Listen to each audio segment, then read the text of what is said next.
If GOG Galaxy is crashing with a fatal error, don't worry, because in this video, I'm going to walk you through a few simple fixes that usually solve the problem fast. This issue is often caused by missing or broken system files, especially Microsoft Visual C++ components that GOG needs in order to run properly. We'll also cover how to launch GOG as an administrator and how to repair the installation without losing your downloaded games. If this video helps you out, make sure to hit that like button and subscribe for more simple tech tutorials.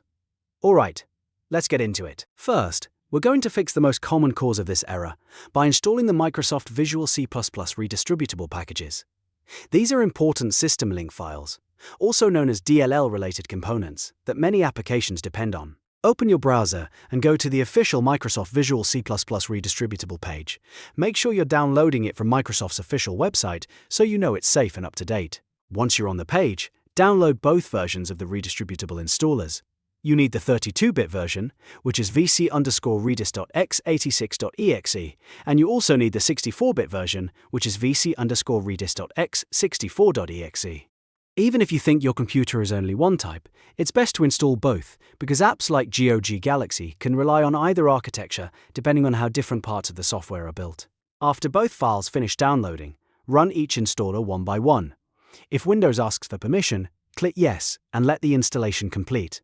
Once both packages are installed, restart your PC before doing anything else. That restart is important because it helps Windows register the new files properly and clears out temporary issues that may be causing the fatal error. After your computer boots back up, test GOG Galaxy again.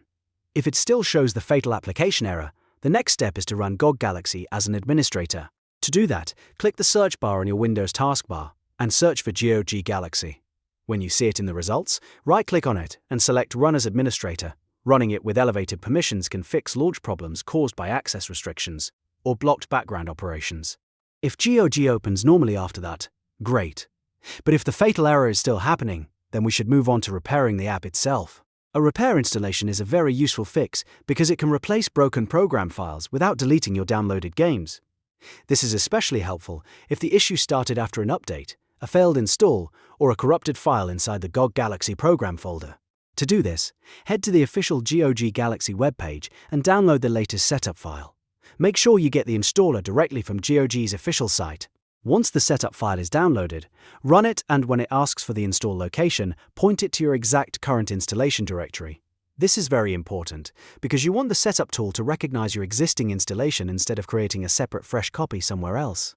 When you install over the same directory, the setup tool can safely overwrite missing configuration files, replace damaged app components, and clean out the fatal error state that is preventing GOG from starting correctly. Let the installation finish completely, then restart your computer one more time if needed, and launch GOG Galaxy again. At this point, in most cases, the fatal error should be gone. So just to recap, you first installed the Microsoft Visual C++ redistributables. Then you ran GOG Galaxy as administrator. And finally, you repaired the installation using the latest official setup file. These 3 steps are the most effective fixes for this type of issue, and they solve the majority of launch errors without needing to uninstall your games. If this tutorial helped you, please hit like, subscribe, and turn on notifications so you don't miss the next quick fix. And if you're still seeing the same error, leave a comment and I'll help you troubleshoot further. Thanks for watching, and I'll see you in the next video.